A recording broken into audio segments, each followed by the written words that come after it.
What is going on, good people? I'm here with the man, the myth, the legend, Eric, the Pathfinder Marketing Fashnacht. We are here to bring some value, as always. When Eric and I get in the room, we're going to talk sales, marketing, production, but more importantly, I want to talk about this painting business that you started, which is a unique story, and I don't think you've shared much of the journey on this podcast. So, give me a recap, man. Tell me what's going on in this painting business that you started. Um, Yeah. give me the scoop on that. Yeah, man. Well, we started a painting business. We started a painting business back in April. It was a long time coming, a lot of ideas we had on just seeing different ways to do things a little differently, and things that fortunately or unfortunately we couldn't really test easily through, our clients and partners. They were things we Right. needed to. It was just going to be way easier if we just had our own vehicle to do that. So, Right. um, I align with we that decided to very start well that with company in jobs. April. Sorry, you got Siri popping up over here, thinking I'm talking to her. But yeah, we started the painting business. Like I said, a big premise of it was to do virtual sales and do a lot of pieces of it virtually. I was originally planning to just launch the company from Mexico. That's where I was at the time. I was hanging out there, and I wasn't even planning to come back to Cleveland to launch it. I was just, hey, got some family members there. If something goes wrong, they can pick it up. You talked some sense into me, Tanner, and told me go back home for at least the first couple months, just for a couple months, get the team in place, meet those subcontractors in person. Yeah. Thankful I did, because the next several months were just a shit show, for lack of better terms. Not in terms of the sales process, ironically, like the virtual sales and everything worked kind of, I mean this humbly, but exactly as I expected. It flowed. It worked. Didn't really have many hiccups there. The production side is what just kicked my butt for the longest time. Subcontractors, we finally pivoted to W-2s, probably like, I don't know, September last year or something. That still kicked my butt for a few months. And now we're to the point where we've got a really great project manager leading the ship. We've got some amazing painters on the team that are talented, that bleed the culture, that love it, that love what we're doing. And we finally have like a really solid painting business. Obviously I condensed 10 months into a few sentences, but well, let's talk, because I want to know, like, all right, so you start a painting business from the outside looking in. You're a marketing agency owner, and you started this painting business. What were you surprised about in terms of like things that maybe you thought weren't as difficult as maybe, like, when someone would come to you with a problem in their business, you'd be like, man, why? Like, come on, man, like, figure that out. Like, what are some things that you were surprised of like how some of the areas of difficulty in the painting business? Definitely the management of painters. I mean, it's two things, right? The management of painters and the recruiting of painters. And it's not even that I think it was incredibly difficult, this tall task I think people often make it out to be, but it was definitely different. Like, it was a different challenge. I'm used to recruiting overseas team members and office team members that work online and make, $5,000 a month or more, sometimes six figures. It's different than hiring that blue collar person that makes $3,000 a month ish, right? At least, I mean, in Cleveland, right? It's just different. And it took, that was a bigger learning curve than I anticipated in managing those people and some of the nuances and stuff that comes with it. That was certainly more difficult than anticipated, for sure. Yeah, I think for me, like, to hear the dynamics of how you are balancing like the different types of personalities from like blue collar world to white collar world, man, it's hard. And I think you have had your fair share of experience of employee turmoil, right? Like those things that like you didn't have to deal with ever. Car breaking down, lying about car breaking down. Tell me some other things that you've been through that like you're like, dude, like the car insurance issue you had to deal with. Like, you've been through it, dude. Like, I think you have. Yeah. I just want to make this clear. You've earned your stripes. You've honestly earned your stripes. Thank you. Like, you are allowed to come to the Sherwin-Williams party at the PCA now. Ooh, people will definitely still kick me out because I'm a vendor. I'm serious. But But yeah, I definitely have. Yeah, I've had some crazy stories, and it was that, right? Like, in a way, I'm thankful I had some of those stories because it condensed the learning curve, right? I'm thankful that didn't work right off the Yeah. rip, because I got to have those experiences and learn those lessons quickly. Yeah, I mean, at one point we had 4 painters, and yeah, we had like 4 painters, or maybe 3 painters and a project manager, and all green, no experience, because I was going to teach them how to paint. Me being the incredible painter I am, I say that, sarcastically. This I dude can. went to I'm gonna. one Pay It Forward campaign. And he's No, Picasso. I did some painting with my brother in some beat up rentals years ago. I Yeah. understand the premises of cutting and rolling walls, but I'd be an apprentice in my own company right now, Yeah. for sure. Right. But I was like, we're just doing walls, we're interiors. This isn't that hard. I watched some YouTube videos. I talked to some people. I was going to teach painters, which was just a horrible decision in and of itself. Yeah. But even then, within that decision, yeah, at a certain point, one person who was supposed to be able to drive the van, our insurance came back and said, oh, they couldn't because these things they forgot about. Even though we screened and asked everybody in the interview process and made sure you'll be able to drive a vehicle, you have a valid driver's license, etc. And at one point, we ended up with, like I said, 4 painters or 3 painters and a project manager, and nobody able to drive the van except for me. So I'm You're driving the driving van the to the van job to work. site. Oh my Yeah, god. I'm driving it, teaching some people how to paint, coming back here to the office for a few hours, running the marketing company, stopping back, grabbing the materials from them. Yeah, I've done all of that. It was brutal. To your point, then I had a point where we had hired 2 painters. They were both supposed to start on a Monday.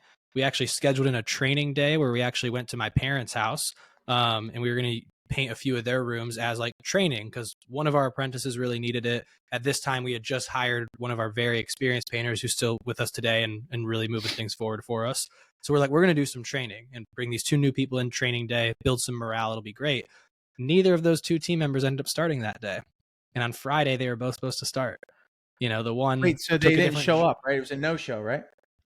No, the one messaged me like Sunday that he took another job for $1 or so an hour, Right. which, just in hindsight now, this was such a big lesson I learned in our recruiting process, because through our bonus structure he would have made way more with me, but he didn't remember that because it wasn't sold to him properly in the interview. Sure. Now we have a whole extra like 20-30 minutes we'll add on to the interview. Those people aren't forgetting, and they're excited for their first day. And then the other gal was supposed to start. She messaged me at like 7:30 that morning on her first day and mentioned she had some car trouble. She got a flat tire. So I was like, hey, all good. I'll send you an Uber. But she wanted to stay with her vehicle because, the last time the mechanic screwed her over. So she was really nervous about it. So I was like, hey, that is understandable. I do understand that. Well, I'll tell you what, why don't you we're still getting to know each other. It's your first day, as you can imagine.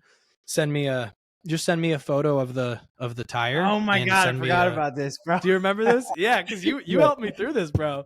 Yeah, send me a photo of the tire and send me the AAA receipt, and I'll see you tomorrow. Right. And she sends me the most obviously Photoshop things in the world. I think, Tanner, I sent it to you, and you reverse Google image searched it, and it came back to like the first image on Google and whatever. And I messaged her back and said, hey, you won't be photo of a pop tire off of Google, and it looks so fake to me. I put it in Google, and it was the first one. I mean, at least scroll down to page 2 and grab one. Well, dude, I knew it was fake too, because the popped tire. So she said, yeah, they put a donut on it for now or whatever. The pop tire she sent me had 5 lug nuts, and the replacement they put on had 4. I'm like, I promise, I'm not a mechanic, but they didn't do like a hub swap assembly on the side of the road. I promise. Like, holy cow, man. So you had some adversity with employees, and I remember you were so gun set on subs. It was like sub or snub, man. It was like, well, dude, that's not. No, it was almost like you were Eric's subcontractor Fashnacht. It wasn't like, and that was the plan. No room. That was the plan. And what in retrospect, how satisfied are you with the switch? And do you think that was the move? In hindsight, yeah, because now we have our production really, really dialed in, and it's incredibly fulfilling and it's awesome. But yeah, you heard those couple stories. That doesn't even include all the subcontractor nightmares. I mean, we spent a month on an exterior. That is not a big exterior. It was only 3 sides of the house. It was like a $2,000 project. but just because we Yeah. had so many problems and this subcontractor Yeah. not showing up and all sorts of issues, man. Um, but yes, in hindsight, I'm very happy with where we ended up. What kind of made me finally go that route was talking with you and you telling me like, hey man, like it's more fulfilling. Then you were like, go look at my reviews. They all talk about our painters and how awesome our painters were, and they list them by name. And you're like, some of these guys, this was you talking about your team at the time, right? You were saying some of these guys have their lifelong friends here. Some of these guys I've known for 2, 3, 4 years. They've been able to buy cars and houses and stuff because of me in this business and what it's done. And I related to that from the marketing company, right? And as I got thinking, I was like, dude, what are skill sets I've developed? I'm lucky enough to come in with business experience, right? It's not the first business. So I had 3.5 years of business experience at the time of starting the painting company. Yeah. What are skill sets I developed over the time? Well, yes, marketing and sales. We also built a pretty decent team over on the marketing side, right? I Right. think that's one of the things people have loved working with us at the marketing company, just how awesome our team is. And they're like, dude, how do I Right. build a team like that? Like these Right. dudes fucking love each other. They're family and they're awesome and they're talented. And I think that's one thing we got good at was building culture and developing Yeah. people. And I was like, I can do that more with W2s. So let me take a stab at it and lean into it. And we've gotten to do that a lot more now. And it's really cool. It's really cool to see. So Yeah, man, you're a culture guy. You've always been that way. I mean, the company trips and the things that you do for your marketing agency, I mean, it made sense. And I think you can create culture with subcontractors, but it's not the same. it's hard. Um, it's harder. You have this strategy that you're doing, this W2 bonus structure, which is Yeah. really cool. You have a training coming up. I don't know if this podcast will release in time, but I think you're going to probably maybe record it or whatever, or just Yeah. maybe Yeah. do it again or refine it. But tell me about what this is and how it's helped. Like, I mean, it's a very curious topic, man. I think a lot of people, whenever you post Yeah. about it, people are interested. You've got a bunch of people signed up for this training. What is this and why, how has it helped you? Yeah. So it's been a hot topic. And I knew just again from the marketing company, one of the things I've tried to set up for every team member is performance-based pay in some way or another. Not just for our sales team, but for everybody, right? For some, it's a bigger portion of their pay than others. For some, it's just small incentives, but a way to incentivize them to win and make more money, right? I've worked with I call her like my leadership people strategy coach. She's built a lot of like online consulting firms and stuff in terms Yeah. of the people and the strategy and the comp plans, everything. She's Yeah. phenomenal. I've worked with her for years. So it's something I've worked with her a lot on from the marketing Yeah. company is building comp plans that really incentivize the actions we want to see. With salesperson, it's closed deals. With client success, it's retention. It's this, right? It's all these different things. So when I was switching to W2, I was like, I know I want to be able to do the same thing. And that incentive is intrinsically there with subcontractors, right? Because I'm saying, here's $4,000 for this job.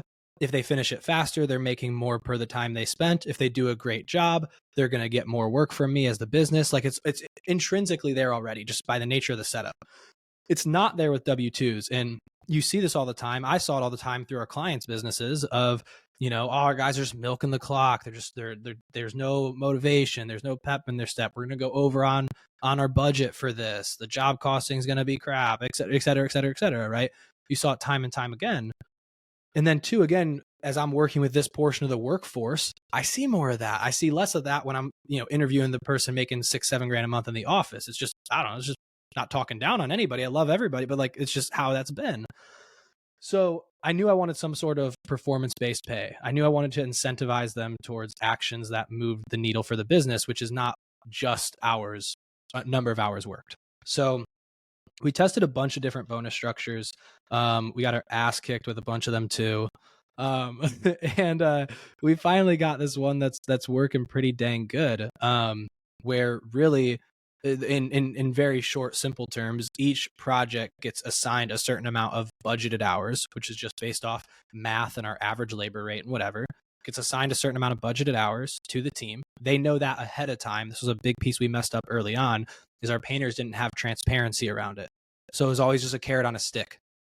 They felt like they were being lied to, cheated. They didn't actually know if they were going. It just felt like this mythical thing. Maybe one day we get it. where now there's a bonus structure. They have transparency at least a day or two before. They know the job, they see the photos, they know exactly what we're painting, and they know how many hours is budgeted for.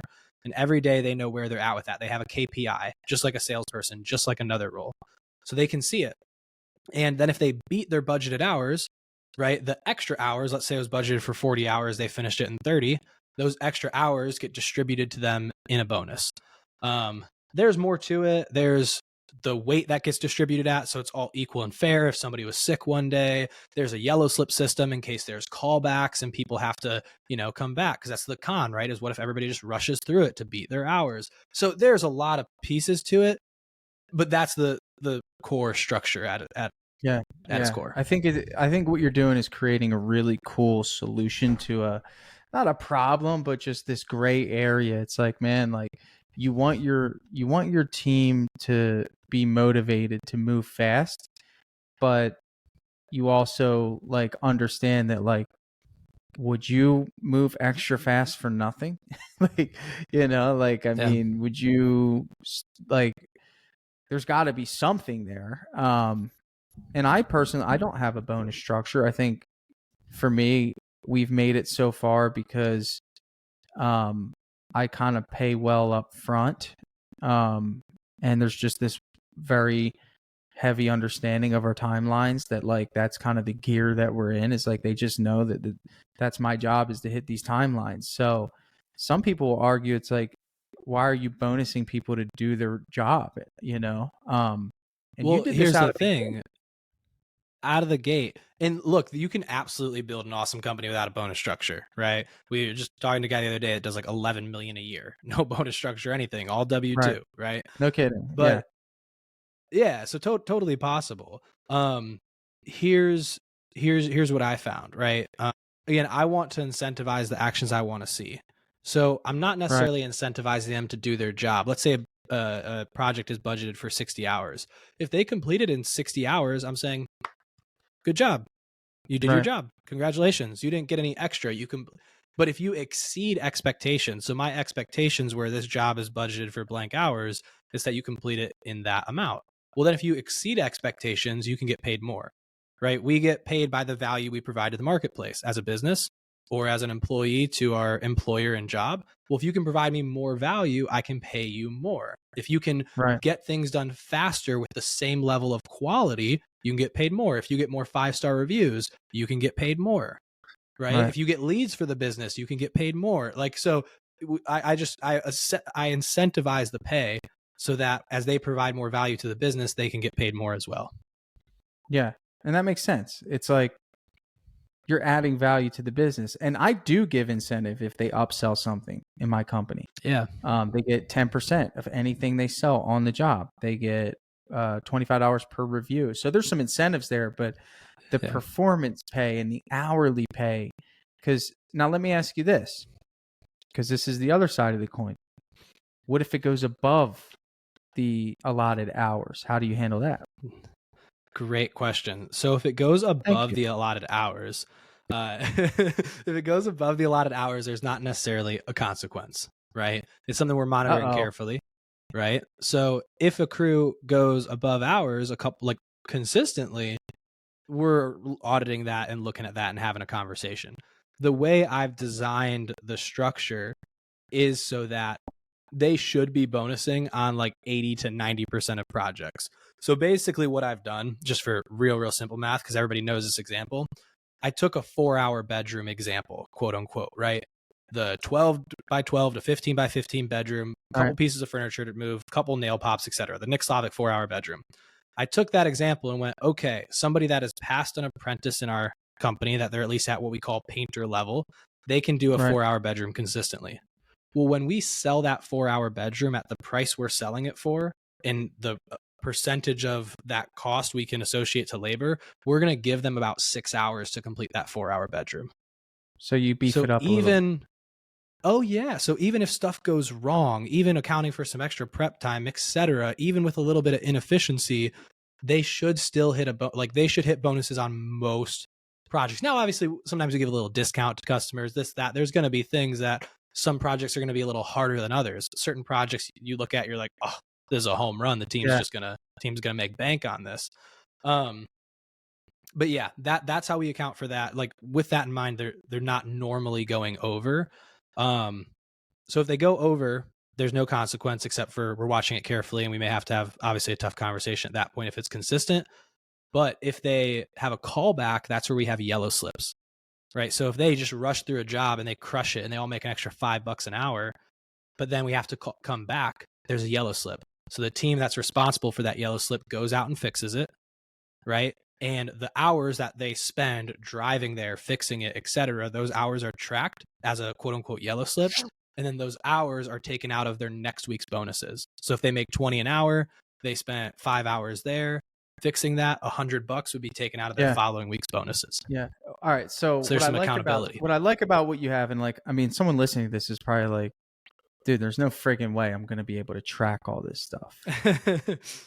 Like, and even like that's going to be the drawback, I think. And at least even for me, I'm thinking that's a lot of tracking of different things. So you have a team that's helping you. Tell me about the office team and what that dynamic is like. It's a virtual team that is like Pathfinder corporate. So tell me what that looks like. Yeah, so we have a team behind us, some that are just painting, a couple that kind of blend back and forth. Our tech guy he's primarily on the marketing side, but he helps on the paint side here and there. And he built, to your point, this whole sheet. So we have a sheet partially inspired by Slavic and his jump sheet. I'm sure people are maybe familiar with that from his previous Ask a Painters. But I basically took his jump sheet and recreated it into a structure that made sense for me, and then recreated the bonus structure inside of the jump sheet. So all that stuff we were talking about with the yellow slips and tracking the hours and then the bonus per hour, because what if somebody was sick one day, et cetera, and they're at a different hourly rate than this person, all that's done automatically through some code my tech guy built into this spreadsheet. So to that point, all we're doing is literally plugging in, they worked 8 hours this day. That's it. Yeah. Making it a lot simpler. Making it easy. Good tracking system. Right on. Yeah. And that will be in that masterclass. We're going to give that template away. So if anybody's listening and wants that, hit me up.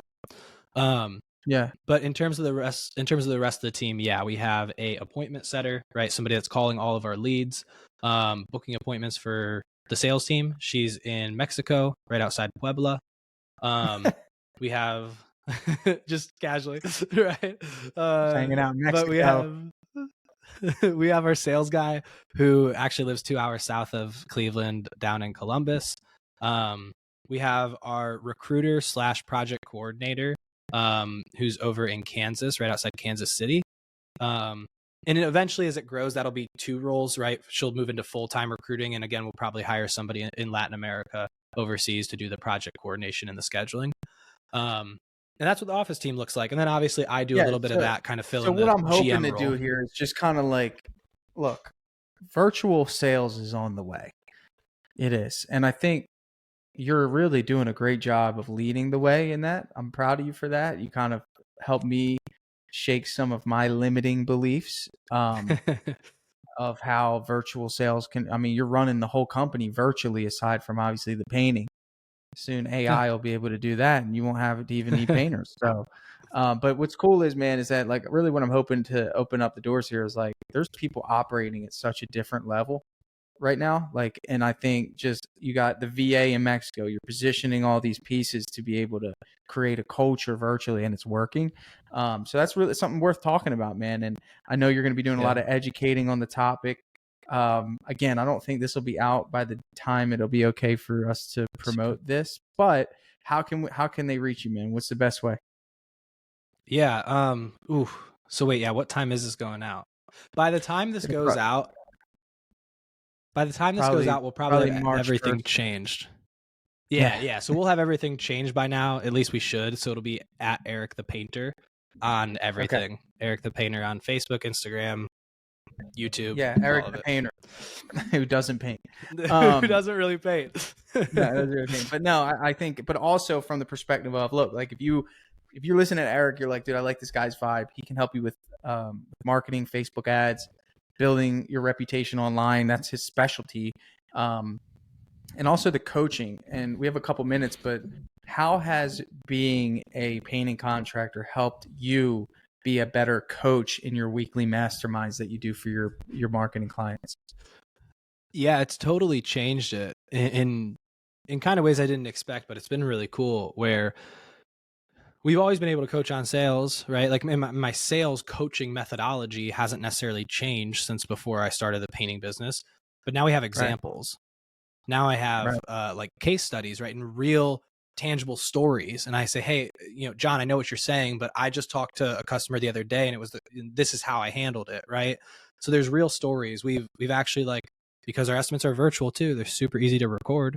Right. So we've reviewed like our estimates and our quoting process. And here's me closing a deal with this process. Look at how I say this, listen to how I go through it, et cetera. And then as we're rolling out the other stuff too, right? As we, finally have a bonus structure that like really, really works, we're like, here, right? And just as we're figuring stuff out and as we're confident in it, it's kind of crazy. I was talking with the team a little while ago. I was like, because every Thursday on our Thursday coaching calls, we do like a structured training where there's some sort of topic, at least for the first half, that we teach on or whatever. Or we bring in you or a guest speaker or somebody.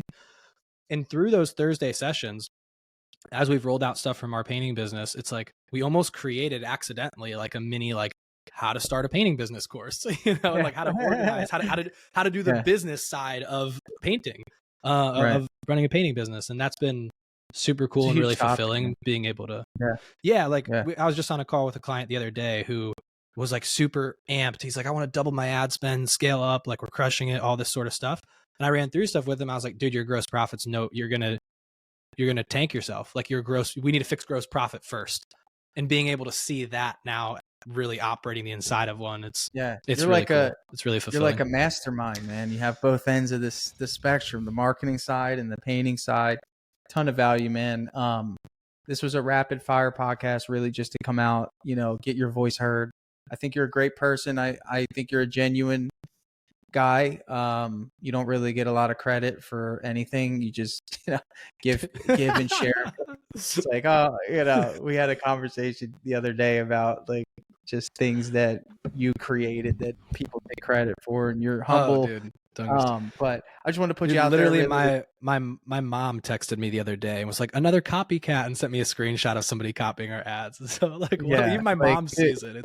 It's wild. Look, I see it like this, man. If people are copying what you're doing, then you're on the right path. And I always say this, 100%. like when you and I have these conversations, I said, you're innovative, right? Like whatever they're copying is 2 steps behind you. So like I said, man, being an innovator, being a leader, moving the needle, changing the limiting beliefs, creating the virtual teams, building processes for W2 bonus structures is all good stuff, man.